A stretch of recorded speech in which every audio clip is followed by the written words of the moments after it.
Interestingly 70% इंडियन्सला लॅक्टेज नावाचा एक enzyme असतो आपल्या स्मॉल इंटेस्टाईन मध्ये, त्याचा कमी आहे. ज्या सहजताने लोक सांगतात की माझा इम्युनिटी वीक आहे म्हणून मला इन्फेक्शन होत आहे, हा स्टेटमेंटच रॉंग आहे. आपल्या अमेझिंग इंडियामध्ये एक प्रक्रिया होतं ज्याला गर्भसंस्कार म्हणतात. हा पूर्ण पद्धत डिस्ट्रॉय झालेला आहे due to westernisation. Just because you don't fall sick your immunity is good is somewhat of a myth for अस.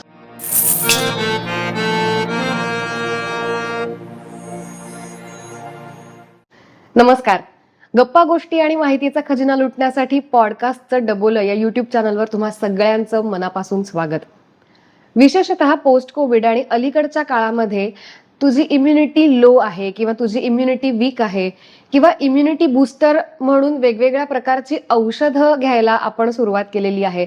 पण इम्युनिटी म्हणजे नेमकं काय असतं आणि आपल्या शरीरामध्ये इम्युनिटी काय प्रकारे काम करते, या सगळ्याच प्रश्नांची उत्तरं आपल्याला या एपिसोडमध्ये मिळणार आहेत. आपण स्वागत करूया डॉक्टर सीतेश रॉय यांचं. नमस्कार सर. नमस्कार. इम्युनिटी, ॲलर्जी, अस्थमा या सगळ्याच विषयांमध्ये तुमची स्पेशालिटी आहे. तर सगळ्यात बेसिक प्रश्न म्हणजे की इम्युनिटी म्हणजे एक्झॅक्टली काय आणि ती कशी काम करते? तर दुहिता, इम्युनिटी हा एक खूप कॉम्प्लेक्स सिस्टम आहे असं मी सांगू शकतो. ओके. आणि त्याचा प्रायमरी फंक्शन, त्याचं एक मात्र ध्येय आहे की स्वतः आणि गैरस्वतः, सेल्फ आणि नॉन सेल्फचं डिफरन्सिएशन करणं. तर समजा आपल्या बॉडीमध्ये एक बॅक्टेरिया किंवा एक व्हायरस किंवा एक फंगस एंटर करायला ट्राय करतोय, किंवा आपल्या स्वतःच्या बॉडीमध्ये रेग्युलरली कॅन्सरचे सेल्स फॉर्म होतात.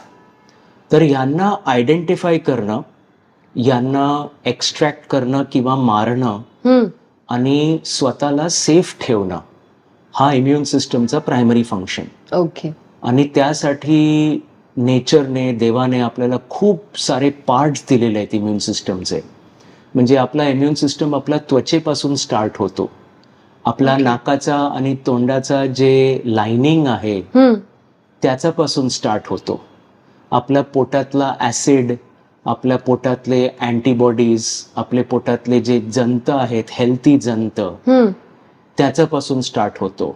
ओके. आणि मग येतो आपल्या रक्तात जे मांसपेशी आहेत, जे पेशी असतात, व्हाईट ब्लड सेल्स. मग त्याचे व्हाईट ब्लड सेल्सचे टाईप्स असतात. काही जे जन्मापासून ह्या इन्फेक्शन्सला आयडेंटिफाय करू शकतो, त्याला आपण इनेट इम्युन सिस्टम म्हणतो. आणि मग एक पार्ट असतो ज्याला आपण अडॅप्टिव्ह इम्युन सिस्टम म्हणतो. ओके. जो एक्सपोज झाल्यावर इदर टू दी इन्फेक्शन किंवा वॅक्सिन्स घेतल्यामुळे आपला प्रतिकारशक्ती वाढवतात त्याला.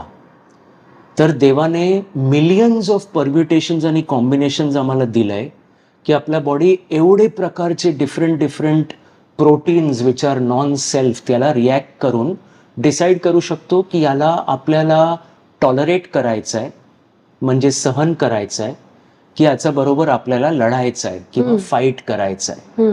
आणि याच्यासाठी there are multiple what we call checks and balances. म्हणजे तो कधी ओव्हर जाणार नाही, कधी अंडर जाणार नाही, अगदी परफेक्टली काम करणार. आणि कुठे थांबायचं आहे, कुठे जायचं आहे, हे सगळं immune system. It's a very very complex system and a fascinating system, जे आपल्याला बिफोर बर्थ पासून आपल्या डेथ पर्यंत प्रोटेक्ट करतो. Okay. And in this your liver, your spleen, your thymus, तुमचा बोन मॅरो, तुमचा ब्लड, तुमचा लिम्फ, तुमचा every single cell in the body कसा ना कसा प्रकाराने आपल्या इम्युन सिस्टमला सपोर्ट करतो. But main immune system is primarily innate and adaptive. अडॅप्टिव्हमध्ये we have something called T cells आणि बी सेल्स. दोन प्रकारचे पेशी आहेत व्हाईट ब्लड सेल्सचे.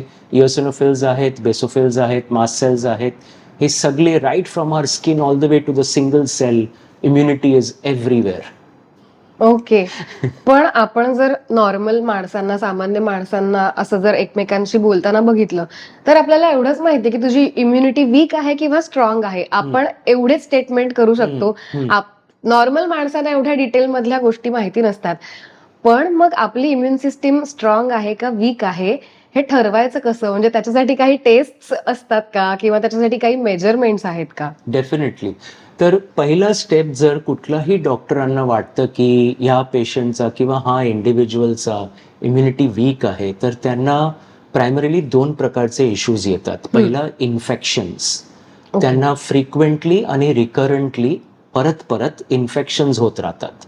आता डिपेंडिंग ऑन कुठला part of the immune system, कुठला भाग बरोबर काम करत नाही किंवा वीक आहे, त्याप्रमाणे इन्फेक्शन्स चेंज होतात. ओके.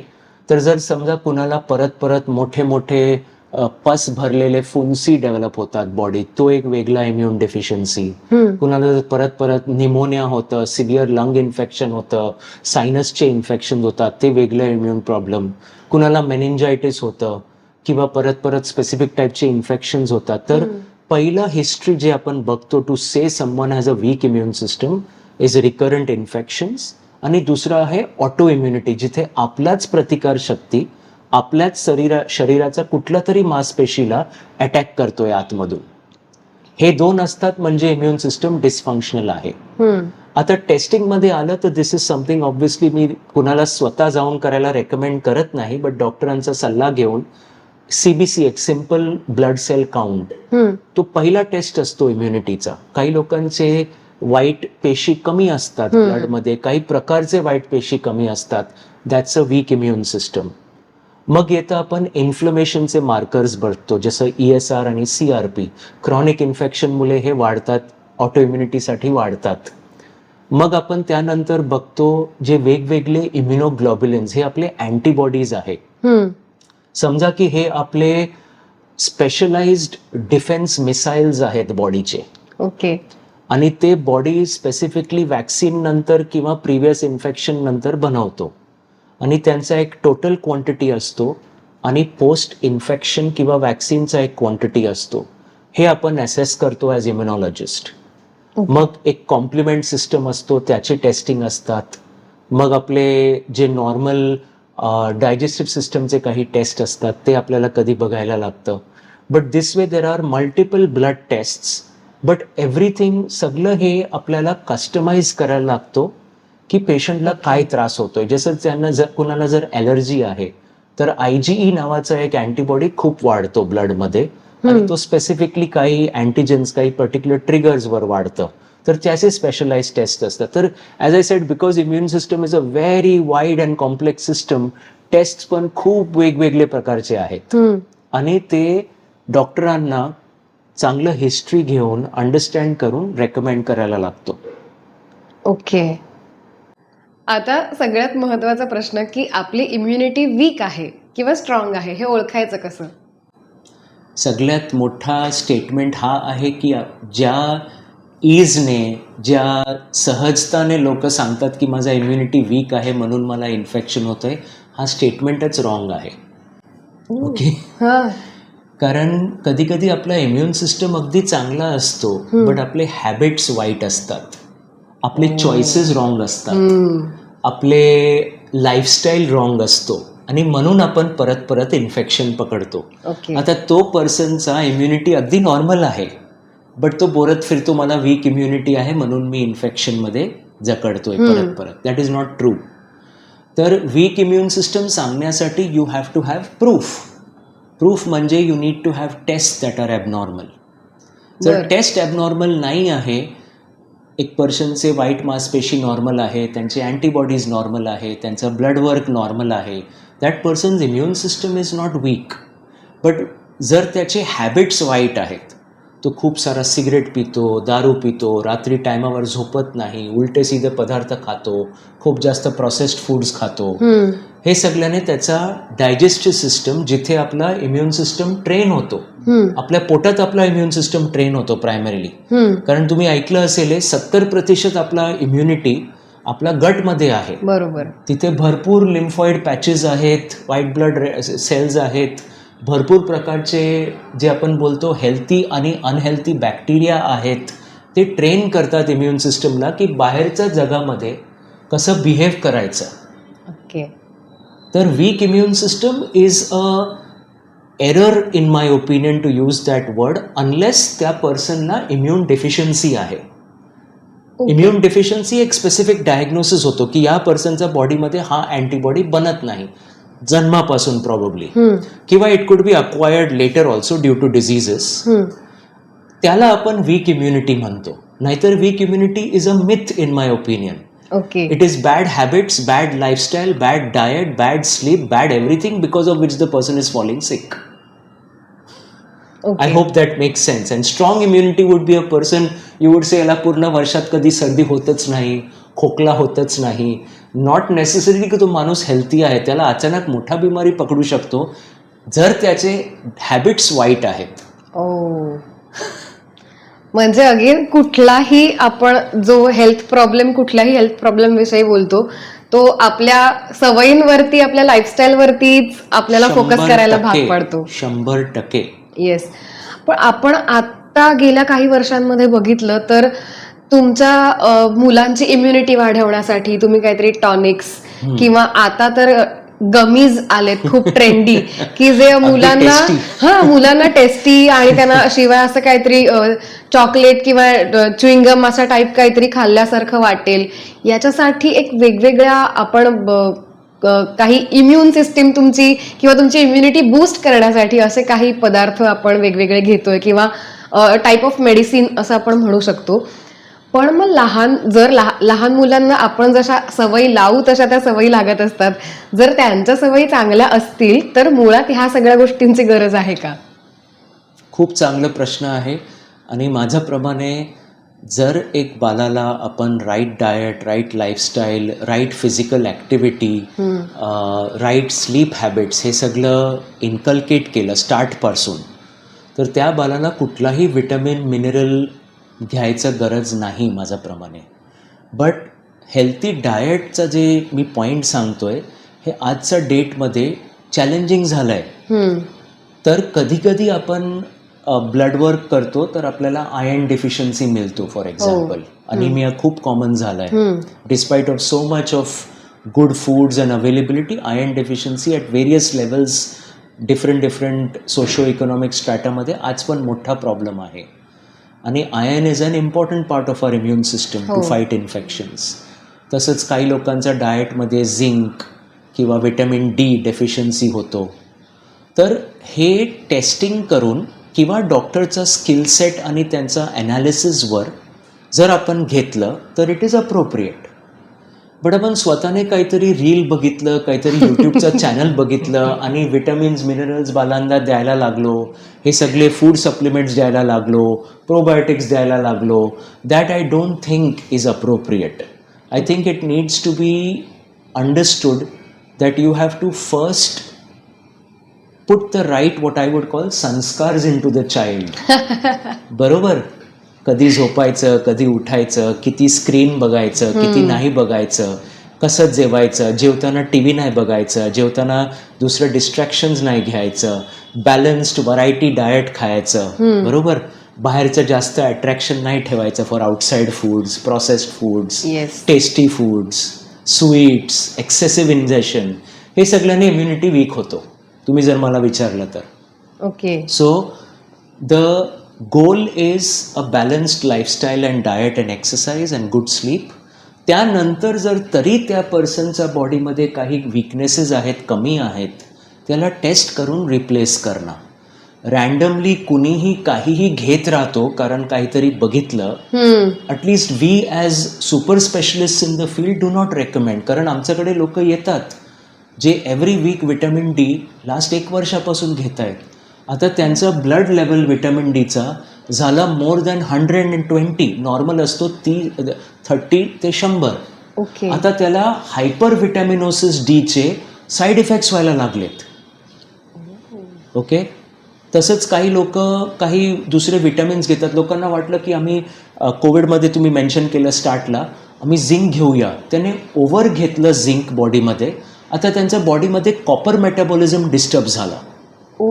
कारण त्याचा दोघांचा एक बॅलन्स आहे लिव्हरमध्ये. तर random and unnecessary and overzealous जे आपण बोलतो, replacement of vitamins, minerals etcetera is not recommended. The right way to do it is through healthy diet, lifestyle, exercise and sleep. Excess vitamins घेतल्याने काय परिणाम होऊ शकतात शरीरावरती, म्हणजे एक एक्झाम्पल देऊ शकाल? मी आता व्हिटॅमिन डीचं दिलं ना, तर हायपर व्हिटॅमिनोसिस डी मध्ये सिव्हिअर हेडेक्स चालू होतात. ओके, बॉडीमध्ये इन्फ्लमेशन डेव्हलप होतो.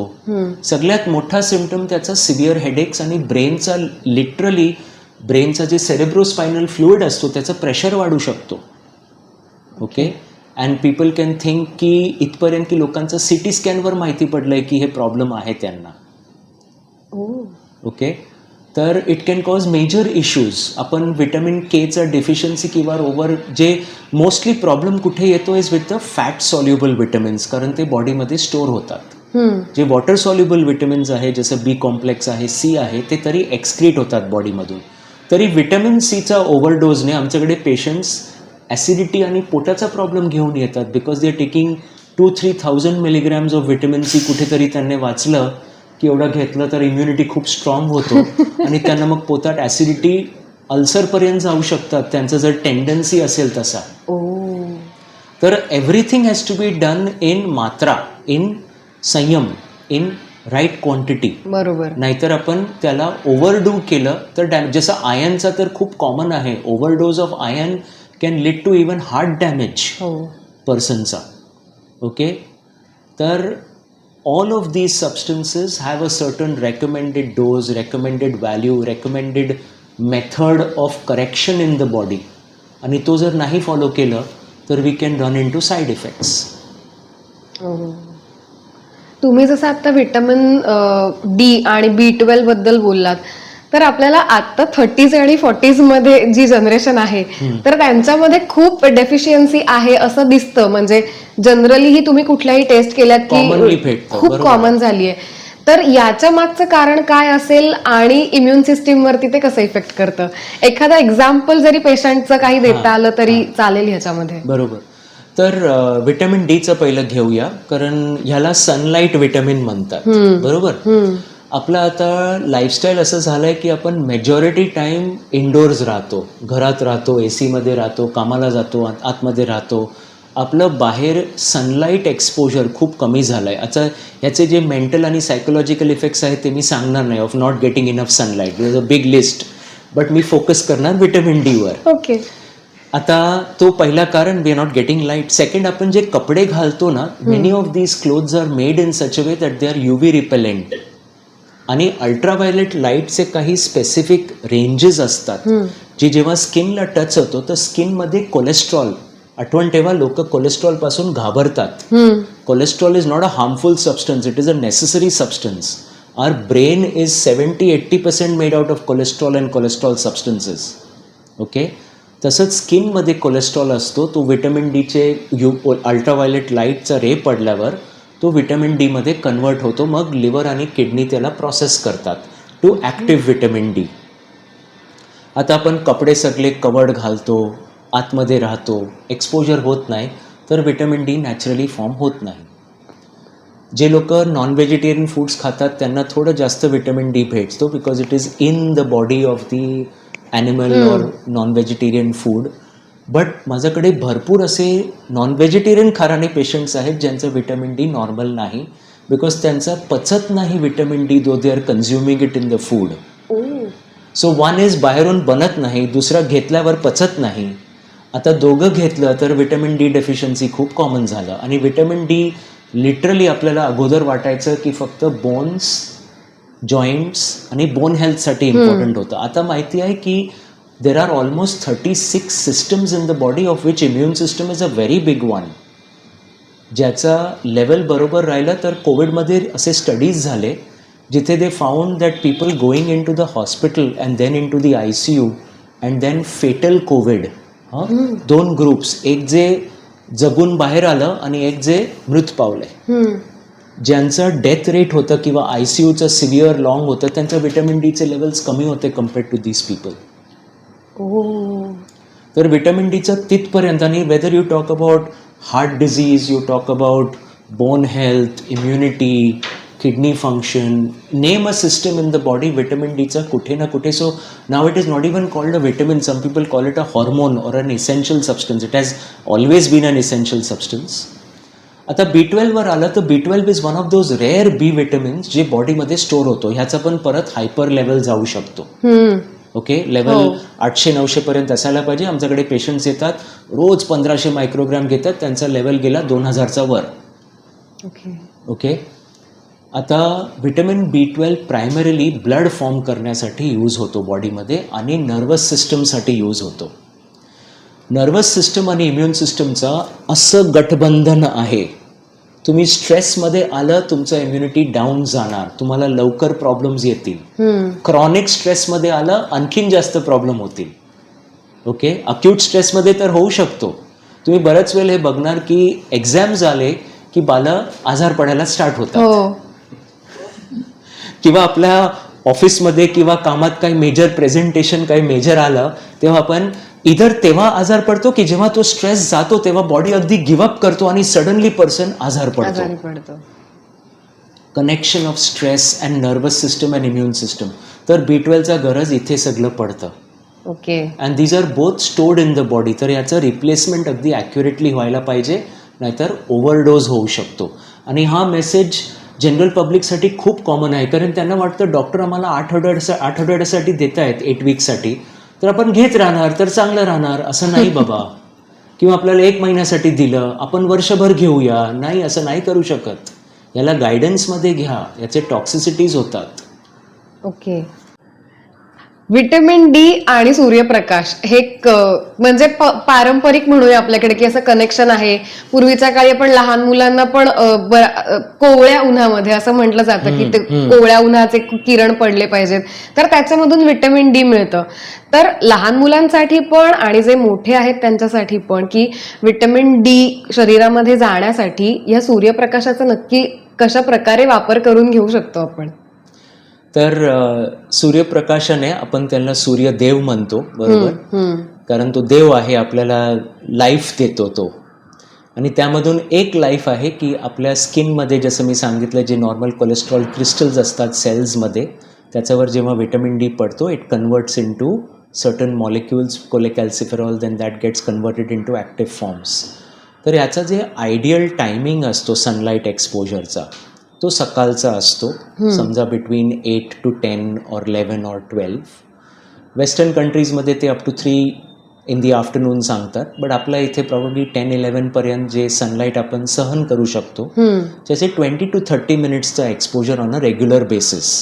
आता लहान बालांना पण जे आईचा ब्रेस्ट मिल्कमधून जे व्हिटॅमिन डी भेटतं किंवा दुसरे पदार्थ भेटतं त्याबरोबर सपोर्टसाठी सनलाईट एक्सपोजर खूप आवश्यक आहे. तर आपल्या जे एन्शंट आम्ही सांगू शकतो जे आपले लाईफस्टाईल आणि रेकमेंडेशन्स होते आपले पूर्वजांचे, आपले गुरुजनांचे, आपले ऋषीमुनींचे, ते खूप टाइम टेस्टेड होतं. आता लोकांना माहिती आहे की सनलाईटने हे होतं. हे प्रक्रिया चाललंय from thousands of years in India की लहान मुलांना सकाळचा टाइमचं अर्ली मॉर्निंग कवलं सन, जसं मी सांगितलं, सनलाईट द्यायला पाहिजे फॉर हाफ एन आवर और 1 hour. तेव्हा तेल लावून त्यांना उन्हात ठेवायचे. Okay, now doing the same thing has other issues, but in general, whether oil or not is a different topic, but sunlight is very important. And हे true आहे even for teenagers, children तरी बाहेर थोडं खेळतात, त्यांना ऊन भेटतं.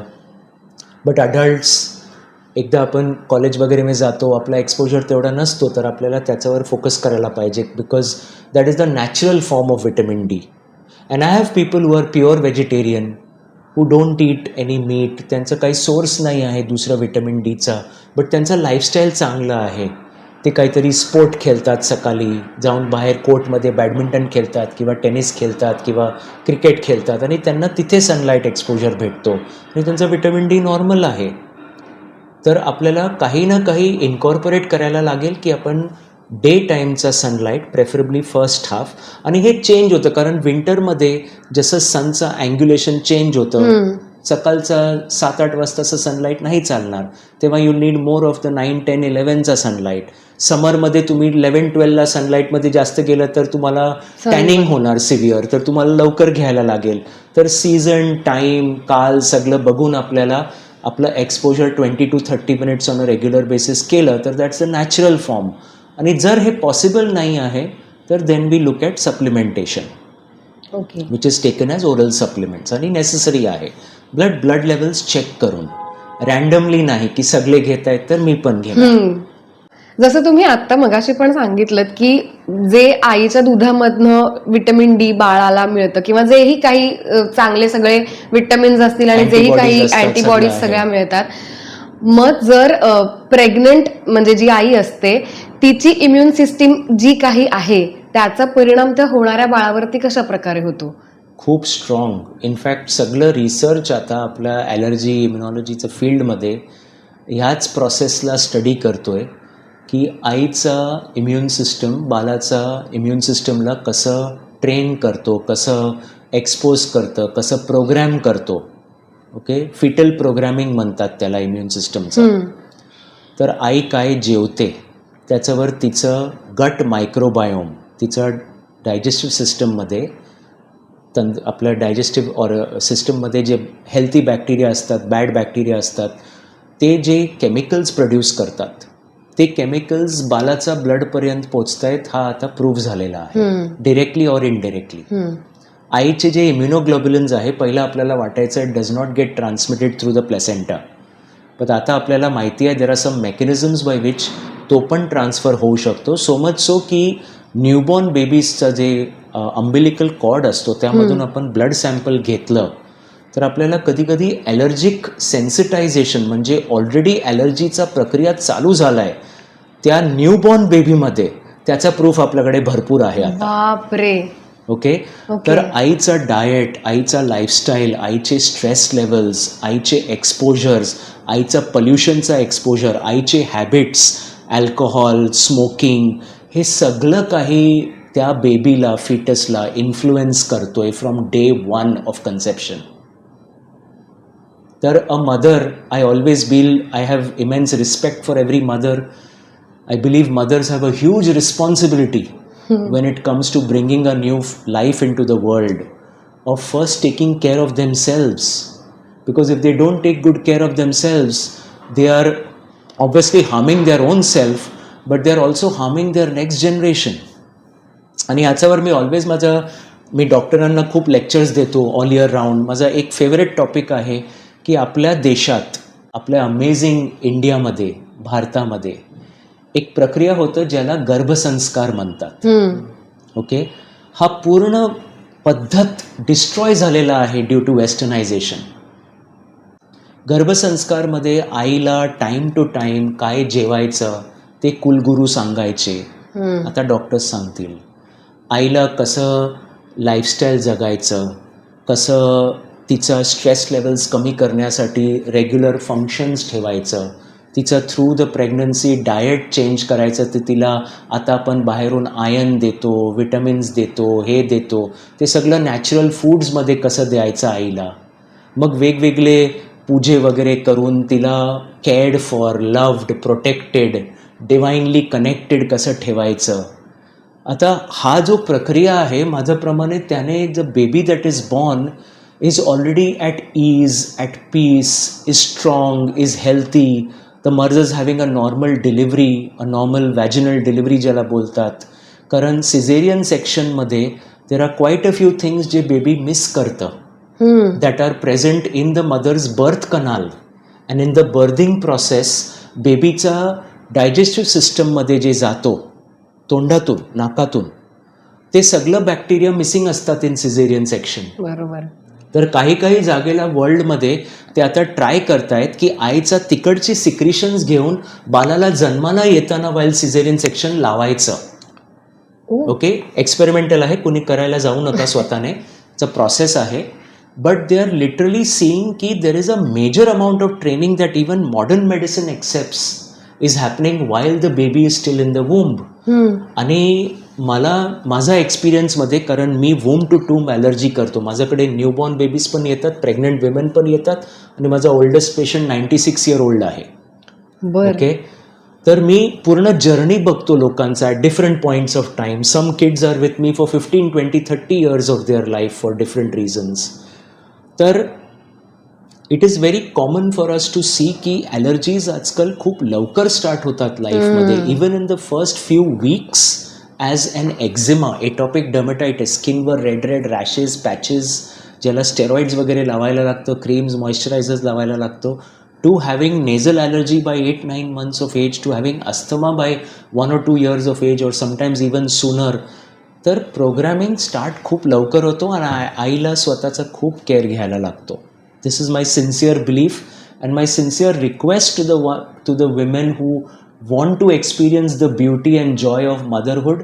It is a big responsibility, and I don't know any other way to say it, but because I love my country, I love my people, and I want everyone to be the happiest and healthiest here, I will say that do what it is required to take care of yourself through your pregnancy, and that way you are giving your child the best chance to have a wonderful healthy immune system and eventually a whole life.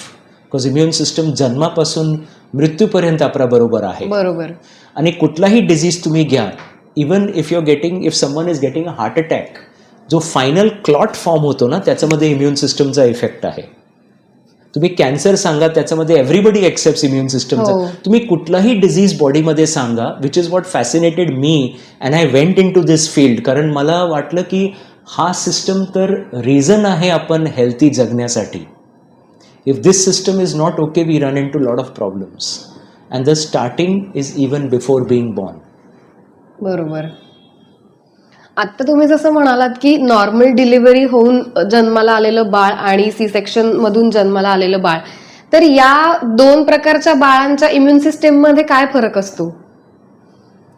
का असं काही आपण नाही करू शकत? बघा, मी mainly ॲलर्जीसाठी सांगू शकतो. तर there are studies to suggest की सिझेरियन बॉर्न बेबीजमध्ये अलर्जिक डिझीजेस और inflammatory diseases in general higher असतात कम्पेअर्ड टू नॉर्मल बर्थ कनालने झालेले बालांचा. आता काही स्टडीज ह्याला अग्री करतात, काही स्टडीज सांगतात की नाही, आम्हाला जास्त डिफरन्स नाही भेटलं. But I think most people who are in the field of allergy immunology, जर एक आई येऊन मला सांगितलं की डॉक्टर आहे, माझ्याकडे चॉईस आहे की मी इलेक्टिव्ह सिझेरियन सेक्शन करू की मी नॉर्मल डिलिव्हरी करू, मी त्यांना 100% सांगणार की go for a normal delivery. That is my conviction and experience of last 25 years of being in the field of allergy immunology. Okay. आता काही लोक बोलतात, हां, if there are complications, there are specific reason, the final decision of the obstetrician, not mine, and the mother and the family. Okay. But where there is a choice, I will say you are giving your child, because याचं ना, त्याला बोलतात प्रसवची पीडा जे असतो ना, प्रसवची पीडामध्ये लंग्समध्ये पाणी भरलेला असतो, ते दाबलेला जातो बर्थ कनालमध्ये. ओके. ब्रीदिंग मेकॅनिझमला, हार्टला, आपले इम्युन सिस्टमला जे इनपुट्स भेटायला पाहिजे ते सगळं होतं इन द नॉर्मल डिलिव्हरी. सिझेरियनमध्ये तुम्ही क्लीन एन्व्हायरमेंटमधून क्लीन बेबी बाहेर काढून, baby is safe, mother is safe, we are all very happy, but there is something missing. तर somewhere, and it is totally an individual decision. It is not because I am saying it. People have to choose what they feel is right, but we as immunologists definitely encourage a normal delivery versus a cesarean birth. Immunity weak असण्यामागची कारणं काय असतात आणि ती आपण improve कशी करायची? तर पहिलं तर मी परत सांगणार, वीक इम्युनिटी वर्ड आपलं यूज करणं रिस्की आहे, कारण we are assume certain things. Okay. समजा की कुणी मला विचारलं की मला इम्युनिटीला हेल्थी ठेवायचं आहे, तर त्या करण्यासाठी मी काय करू शकतो? ओके. डाएटमध्ये it is well accepted and proven now की तुम्हाला वाईड व्हरायटी पाहिजे डाएटमध्ये. लोकांना काय होतं की हे आपल्याला आवडतो, आपण हेच खात राहणार ऑलवेज. नाही, तुम्हाला seasonal vegetables, seasonal fruits, variety खायला लागणार. ओके. कारण दरेक पदार्थामध्ये मदर नेचरने, देवाने काही स्पेसिफिक थिंग्स ठेवलेले आहेत विच आर सीझनली कनेक्टेड, ते आपल्याला बॉडीला लागतात. ओके. सेकंड, आता हे खूप मोठा प्रोसेस झाला आहे की लोक fast food, processed food, packaged foods, refrigerated foods भरपूर खात आहेत आणि यांचे nutritive values are not that good. त्यांचे potential for giving you the right substances for the body are not good. डायजेस्टिबिलिटीमध्ये इश्यूज आहेत. ओके. तर जेवढं natural, home cooked, freshly prepared food खाणार, तेवढा त्या पर्सनचा इम्युनिटी चांगलं राहणार. Okay, so reduce processed foods, have more healthy natural foods. Even if you are non-vegetarian, try to have enough of vegetables and fruits in your diet. If you are vegetarian, you are actually a little better off, because vegetarian diet causes less inflammation according to some studies compared to a non-vegetarian diet. आणि non-veg मध्ये पण red meats and those things are more problematic. तर हा झालं, कारण हा आपला daily food आहे. लोक डेली सप्लिमेंट घ्यायचं सांगतात, मी बोलतो तुम्ही कमीत कमी दिवसात 3दा जेवण करता ना, तर ते जेवण बरोबर करा, तुमचं झालं. इफ यू ते बोलतात, if you eat your food like medicine, then you won't have to take medicines like food. बरोबर. सेकंड आलं लाईफस्टाईल. तर लाईफस्टाईलमध्ये सगळ्यात मोठा पॉईंट आहे फिजिकल ॲक्टिव्हिटी आणि sleep. Physical activity world wide recommendation आहे 150 मिनिट्स पर वीक. ते तुम्ही कसं डिवाईड करता इज अप टू यू. आणि लोक बोलतात मी जिम मेंबरशिप घेऊन चालू करणार. मी बोलतो तुम्हाला घरी पाया दिलं आहे देवाने, घर दिलेलं आहे किंवा जागा दिलं आहे, तुम्ही फ्री हँड एक्सरसाइजेस करा, तुम्ही ट्रू फॉर्ममध्ये योग करा, union of mind body spirit.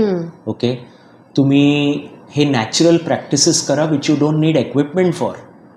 Okay, surya namaskar सांगा, पुलअप सांगा, पुशअप सांगा, स्क्वॉट सांगा, ओके, स्ट्रेचेस सांगा, लिंबरिंग सांगा. हे सगळं तुमचं इम्युन सिस्टमला इम्प्रूव्ह करणार. स्पॉट जॉगिंग सांगा, वॉकिंग सांगा, ब्रिस्क वॉकिंग सांगा, रनिंग सांगा विथ द राईट प्रिकॉशन.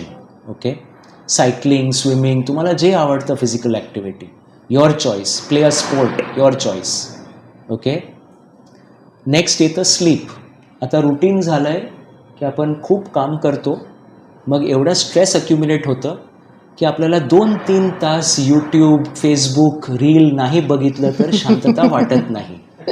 बरोबर. Truth of today. Yes, correct.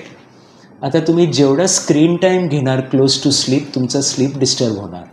बरोबर. सेकंड, तुम्ही जेवढा लेट झोपणार. आता शास्त्रांमध्ये तर सांगितलंय 10 वाजता झोपून जायचं. आता कोण झोपतो 10 वाजता? 10 वाजता लोक घरी पडत असतात. एक्झॅक्टली.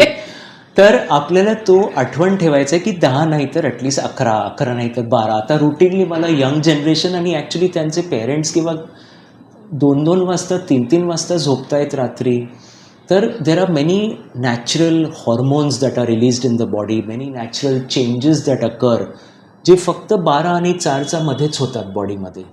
तुम्ही मग 4 वाजता झोपलं आणि 12 तास पण झोपलं, तुम्हाला ते सबस्टन्सेस नाही भेटणार. बरोबर. Because that is mother nature, it's a circadian rhythm. तुम्ही त्याला फोर्स नाही करू शकत की मी 4 वाजता झोपणार, तू तरी मला ग्रोथ हॉर्मोन रिलीज करून दे, which is your biggest way to have anti ageing. By the way, anti ageing is equal to strong immunity for me. Okay, a person who is not getting old basically has a strong immune system. It goes hand in hand, not directly, indirectly. Okay, so sleep on time, wake up on time. Okay, wake up on time, त्यानंतर थोडा physical activity. Okay, तर diet, lifestyle झालं. मग येतो stress reduction. Stress management is a wrong word. आपण आपला कचरा थोडी मॅनेज करतो, आपण कचरा काढून टाकतो. ओके, कचरा कोणी मॅनेज करत नाही. तर stress management is a wrong word. Okay, stress reduction करायला पाहिजे किंवा स्ट्रेस एलिमिनेशन करायला पाहिजे. आता स्ट्रेस एलिमिनेशनसाठी आपल्याला खूप यंग एजपासून आपल्या बालांना ट्रेन करायला लागणार इन द राईट संस्कार, जसं मी सांगितलं. आता काय झालं आहे की kids will get everything they want or they will be in extreme stress. There are big ranges in between. But आपल्याला समजायला लागेल की the process from very early in India was training the kids to face some adversity, to face some successes, to live a balance, ज्याला आपण बोलतो emotional quotient चाइल्डचा. तर या emotional कोशंटमध्ये आपले जे एन्शंट सिस्टम्स परत, weather it is meditation, weather it is prayer, weather it is योग, प्राणायाम, हे सगळं येतं. I have patients who come and ask us ki what can we do, and for those who have the ability, the capacity, the understanding, they are willing to come and learn from us. आम्ही स्वतः पण काही programs करतो. मी as a doctor एक team बरोबर, जिथे आपण लोकांना या सगळ्यामध्ये ट्रेन करतो किंवा तुमच्या लाईफमध्ये स्ट्रेस कसं कमी करायचं. स्ट्रेस येणार हे पक्का आहे. तुम्ही हँडल कसं करता त्याला? Do you get totally disturbed and deranged and hyper reactive, or do you balance it and learn how to face life? Because it's life, it's gonna happen. So ते जे माइंड ट्रेनिंग आहे, mind programming आहे, ते आपल्याला always स्कूलमधून कॉलेजमधून भेटणार नाही. बरोबर. तर त्याचा स्पेशल ट्रेनिंग घ्यायला लागतो. आणि भारत तो देश आहे जे जगाला शिकवतो हे कसं करायचं. बट आपण जेव्हा वेस्टला जाऊन आपल्याकडे येतो तेव्हा आपण त्याला करायला लागतो. माइंडफुलनेस मेडिटेशन बरोबर एवढा पॉप्युलर झालाय. आहे काय? विपश्यना ध्यान. बरोबर बरोबर. आम्ही दिलं योगा, त्याने दिला हॉट योगा, ॲक्वा योगा. समजतंय? आहे आपलाच, बट आपण तेव्हा व्हॅल्यू नाही केलं. आता तिथून आलं तर आपण करणार. बरोबर. तर this people have to wake up. They have to understand the value and power of ancient Indian culture and tradition and diet and lifestyle in keeping us healthy. We were always the strongest civilization in the world till we got invaded and controlled and everything got wiped out. That has to be restored, in my opinion. And when that is restored, we naturally start becoming healthy. With modern medicine, I'm still a modern medical doctor. I still will do my tests, give my medicines, do everything. Simultaneously, diet, lifestyle, sleep, exercise, meditation, prayer, all has to go together. Then you can have a very solid immune system. And you would have seen, तुम्ही स्वतः बघितलं असेल, कोविडमध्ये body builders असे गेले. ओके. तर fitness is not wellness. तुम्ही मसल्स बनवणं, प्रोटीन पावडर घेतलं, जिम घेतलं म्हणजे तुमचं इम्युन सिस्टम स्ट्रॉंग आहे? No. How have you done that? जर तुम्ही आर्टिफिशियली इंजेक्शन्स, पावडर्स वगैरे घेऊन करतायत, यू आर नॉट हेल्थी. बरोबर. Okay. Reality is naturally built stuff with natural diet is the longest lasting and sustaining. आणि त्याच्यासाठी guidance लागतो. जसं माझ्या टीममध्ये I have 3 diet counsellors on my team. म्हणजे पेशंट्स बरोबर जे इंटरेस्ट दाखवतात त्यांना आपण ट्रेन करतो. कुठले फूड्स खायचं, कुठलं टाइम ऑफ द डे मध्ये खायचं, कसं खायचं, काय कॉम्बिनेशन्स मध्ये खायचं, तर तुमचं बॉडी त्याला चांगल्यापैकी डायजेस्ट करून, ऍब्सॉर्ब करून, प्रोसेस करू शकतो. There are many sciences, ancient sciences which have a role in our daily life, but we have forgotten it. Now it is coming as holistic medicine, it is coming as functional medicine. म्हणजे waste करतो तेव्हा आपण त्याला accept करतो. आम्ही स्वतः बघायला तयार नाही आहे, which is a sad thing. But that is why when people ask me, Dr. Roy, what is the biggest reason for allergies and immune problems increasing in India? I say westernization of diet, lifestyle, excessive modernization, and excessive reliance on all these what I would call mechanical processes. आणि तो जर आपण correct केलं, I'm not saying you give up your modernization, but include your ancient practices along with the modernization. Now you can enjoy both worlds. The past and the future, living in the present. वाह. Immune system बद्दल आपल्या समाजामध्ये खूप गैरसमज आहेत. तर तुमच्या लक्षात आलेले गैरसमज कुठले आणि त्याचे फॅक्ट्स काय आहेत? तर मी थोडेफार तुम्हाला एक्झाम्पल्स देतो. जसं लोकांना वाटतं की आपण आजार नाही पडत तर आपला इम्युन सिस्टम खूप स्ट्रॉंग आहे. ओके. तर हा एक प्रकारचा गैरसमज आहे. कारण इम्युन सिस्टम फक्त इन्फेक्शन्स फाईट करत नाही, तो कधी दुसऱ्या साईडला स्वतःचा बॉडीला आतमध्ये जाऊन रिॲक्ट करू शकतो. त्याला ऑटो इम्युनिटी म्हणतात. तर कधी तसल्या पर्सन्सला ऑटो इम्युन डिझिजेस व्हायचे चान्सेस असतात. ओके. तर just because you don't fall sick, your immunity is good, is somewhat of a myth for us. But we are happy for that person ki at least common viruses वगैरे त्यांना affect करत नाही. But the reality is a strong immune system is you catch a virus but you recover it from it very quickly. Okay. And very easily. That means you have a strong immune system. If you never fall ill, it doesn't mean you have a strong immune system, technically, for us as immunologists. Okay? Because it's not realistic. Next लोकांना वाटतं की आपण supplements घेऊन आपला immunity boost करू शकतो. त्याबद्दल आपण ऑलरेडी बोललो. Okay. That is not a reality. You need many things to make a strong immune system. Just supplements can't fix it. Supplements are a support with your doctor's guidance, with your nutritionist guidance, but not the ultimate answer. मग येतं की cold weather आलं की आपण आजार पडणारच. Okay. तर again this is और आम्ही जास्त कोल्ड ड्रिंक्स कोल्ड फूड्स खाल्लं तर आपण लवकर आजार पडतो. There is a reality to this. कारण कोल्डमध्ये to some extent some parts of our immune system become a little hypofunctional. Not drastically, most people will not feel it. पण आपण जेव्हा थंड पदार्थ खातो, थंड आजार करत नाही, थंड लोकल इम्युनिटीला कमी करतो. मग आजूबाजू जे व्हायरस असेल, बॅक्टेरिया असेल, ते आपल्याला लवकर पकडणार. आणि काही लोकांचा टेंडन्सी जास्त असतो, इस्पेशली ज्यांना ॲलर्जीज असतात किंवा दमा असतो किंवा काही दुसरे रेस्पिरेटरी डिझिजेस असतात, त्यांना कोल्ड चालत नाही. बट इन जनरल बोलणं की कोल्डने आजार होतो, कोल्डने हे होतं, is not appropriate. It depends on the body type of the person. तर नेक्स्ट मिथ मी सांगणार आहे की जास्त क्लेनलीनेस ठेवलं तर आपलं इन्फेक्शन होणार नाही आणि इम्युनिटी चांगलं राहणार. In fact over sanitisation, over cleanliness, over use of antibiotics, की थोडं काही झालं लवकर डॉक्टरकडे जाऊन अँटीबायोटिक घ्या, दिस इज काउंटर प्रोडक्टिव्ह आणि हार्मफुल. ह्याने नुकसान होतं इम्युन सिस्टमला. कारण इम्युन सिस्टमला स्वतःचं काम करायला टाईम भेटत नाही.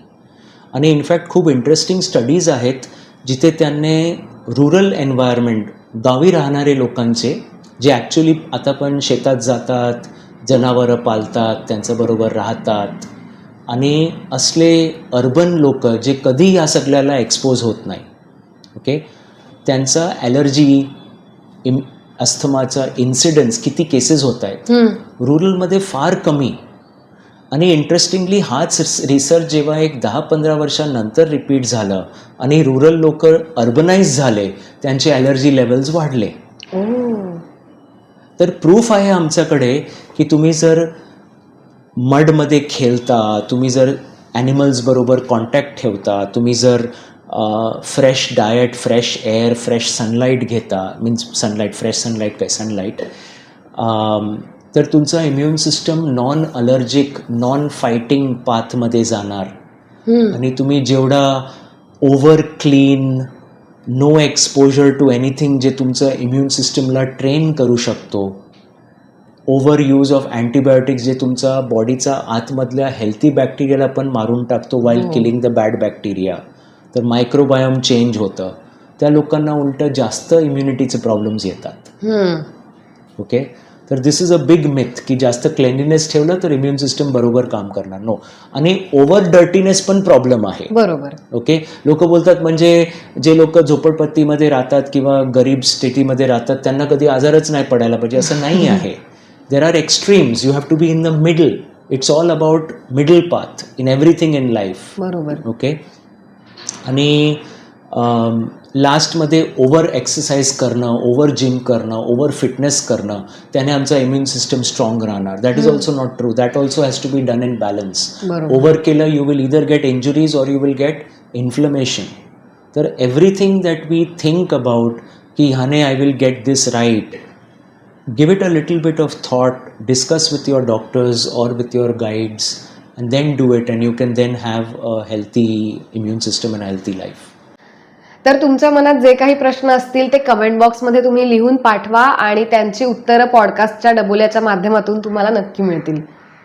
सर, आणखीन सर्वसाधारण असणारा आणखीन एक समज जो आहे इम्युन सिस्टीम बद्दलचा, की अनेक जणांना असं असतं की सीझन चेंज झाला, ऋतू बदलला की ते आजारी पडतात. मग ते सर्दी, खोकला, ताप असेल किंवा अनेक जणांना सांधे दुखायला लागतात, अशा प्रकारचे जे काही प्रॉब्लेम्स असतात.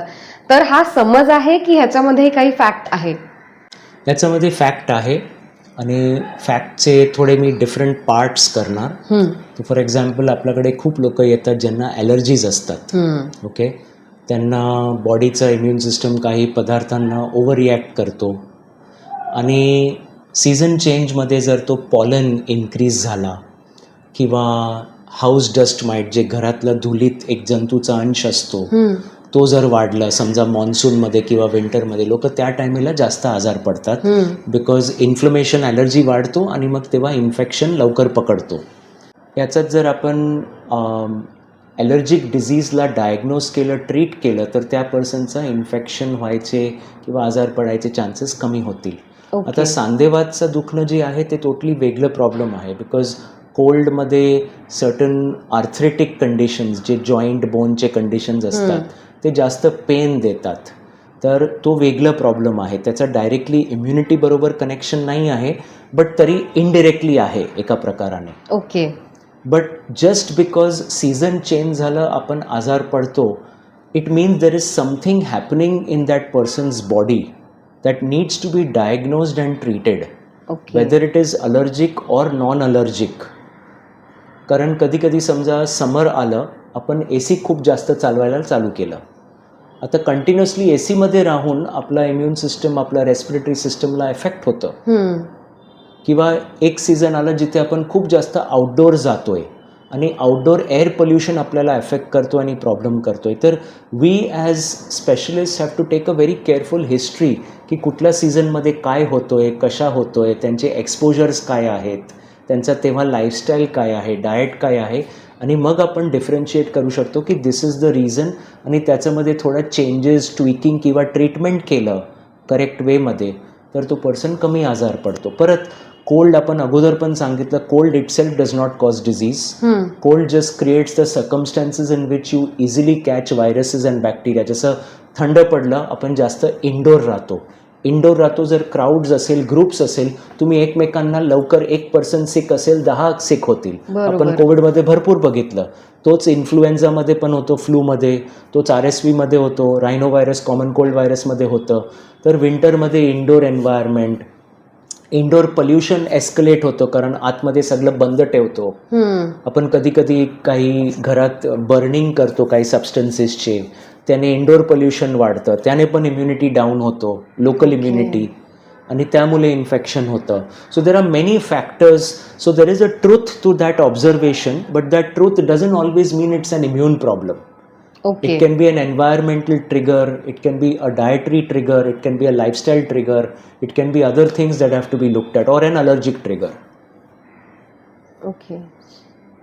आता आणखीन एक महत्वाचा प्रश्न की तुमच्या एवढ्या वर्षाच्या अनुभवांमधून तुम्ही जे सतत ज्या पेशंट्सना ट्रीट करताय, की ॲलर्जीचे पेशंट तुम्ही खूप ट्रीट केलेले आहेत, तर ॲलर्जी हा इम्युन रिलेटेड प्रॉब्लेम आहे का? 100% प्रॉब्लेम इम्युनिटीचा आहे. कारण ॲलर्जीमध्ये आपला प्रतिकारशक्ती जे असतो त्याला वातावरणमध्ये काही पदार्थ असतात जे हजारो वर्षापासून माणसांच्या आजूबाजूला आहेत. जसं झाडामधून निघणारे जे परागण आहेत, पॉलन, किंवा घराच्या धुलीत असणारे जे बुरशीचे अंश आहेत, फंगस, किंवा हाऊस डस्ट राईट नावाचा एक जंतू आहे, आजूबाजूला ह्युमन बिईंगचा हजारो वर्षापासून आहे. आणि त्यांचे फिसेस, विष्ठा किंवा त्यांचा बॉडी पार्ट जेव्हा ते मरतात आपल्याला दिसत नाही, हे सगळं प्रोटीन्स आहेत वातावरणामध्ये. ओके. आणि आपल्या प्रतिकार शक्तीला based on thousands of years of evolution आणि जेनेटिक प्रोग्रॅमिंग ह्या प्रोटीन्सला टॉलरेट करायला पाहिजे, सहन करायला पाहिजे, इग्नोर करायला पाहिजे. आणि तिथे जर तो प्रोटीन्सला बघून स्वतःचा दुश्मन समजून त्याच्याबरोबर फायटिंग करतो, लढतो त्याच्याबरोबर, तर त्याला आपण इम्युन ओव्हर रिॲक्शन म्हणतो. ओके. आणि तो ओव्हर रिॲक्शनला ॲलर्जी म्हणतो. सो फॉर एक्झाम्पल, एक पर्सन आहे जो चना डाळ खातो आणि त्याला काहीच होत नाही. तोच चना डाळ अलर्जिक पेशंट खातो, त्याला अंगावर रॅशेस येऊ शकतात, पोटात दुखू शकतो, उलटी होऊ शकतो, श्वास घ्यायला त्रास होऊ शकतो, दमा अटॅक पर्यंत येऊ शकतो, पास आउट होऊ शकतो आणि जीव पण जाऊ शकतो. याला अॅनाफिलॅक्सिस म्हणतात, सिव्हिअर अलर्जिक रिॲक्शन. आता प्रोटीन तोच आहे, both are human beings, but एकचा बॉडी कधीतरी त्या प्रोटीनला स्वतःचा परम शत्रू समजलेला आहे आणि त्याच्यावर एवढा मोठा रिॲक्शन करतो की जीव जाऊ शकतो. आता हे एक्स्ट्रीम एक्झाम्पल झालं. कॉमन एक्झाम्पलमध्ये आपण जर घेतलं, कुणाला घरातल्या धुलीतला जे डस्ट माईट ॲलर्जी आहे तर त्याला शिंका येणं, नाक वाहणं, नाक चोंदणं, ब्लॉक होणं, डोळे लाल होणं किंवा दम्याचा अटॅक येणं, हे सगळं अलर्जिक ओव्हर रिॲक्शन. हे प्रोटीन्स ऑलवेज होते, आपल्या बॉडीला त्याला इग्नोर करायचं आहे, बट तो फाईट करतोय. तर हा जो इम्युन मेकॅनिझम आहे ॲलर्जीचा, that is mediated by an antibody called IgE. Okay. E for elephant. तर ह्या अलर्जिक अँटीबॉडीचा आपण टेस्टिंग करू शकतो, स्किन टेस्ट म्हणून. काही ब्लड टेस्ट पण अवेलेबल आहे. But there are lot of what I would call old of erroneous blood test also in the market. तर डॉक्टर ॲडवाइजनेच ब्लड टेस्ट करायला पाहिजे. आणि आपण त्याने आयडेंटिफाय करू शकतो की पर्सनला कुठला IG सबस्टन्स आहे. आता जर आपण हायपर सेन्सिटिव्हिटी बघितलं, जसं तुम्ही खूप ऐकलं असेल की कबूतरचा विष्ठे आणि कबूतरचं पिसं फेदर्सने लोकांना लंग डिझीज होतो. त्याला हायपर सेन्सिटिव्हिटी न्यूमोनायटिस म्हणतात. खूप कॉमन कंडिशन आहे. आता हा क्लासिक ॲलर्जी नाही आहे मिडिएटेड बाय IgE.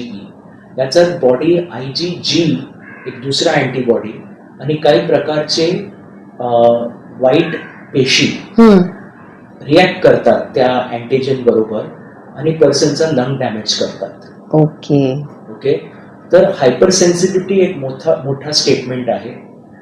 त्याच्या अंडर तुम्ही घेऊ शकता की काही लोकांना काही फूड्स खाल्ल्यावर पोटात दुखतो, डायरिया होतो, गॅस ब्लोटिंग होतो. हा क्लासिक ॲलर्जी नाही आहे. ह्याला आपण इंटॉलरन्स म्हणतो.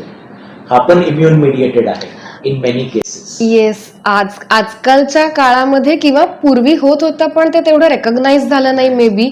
पण लॅक्टोज इंटॉलरन्स हे खूप दिसायला लागलंय आता. तर इंटरेस्टिंगली याच्यावर जेव्हा आम्ही डेटा बघतो ना मेडिकली, इंडियाला किंवा भारताला आपण सांगतो is the land of milk and honey. Okay.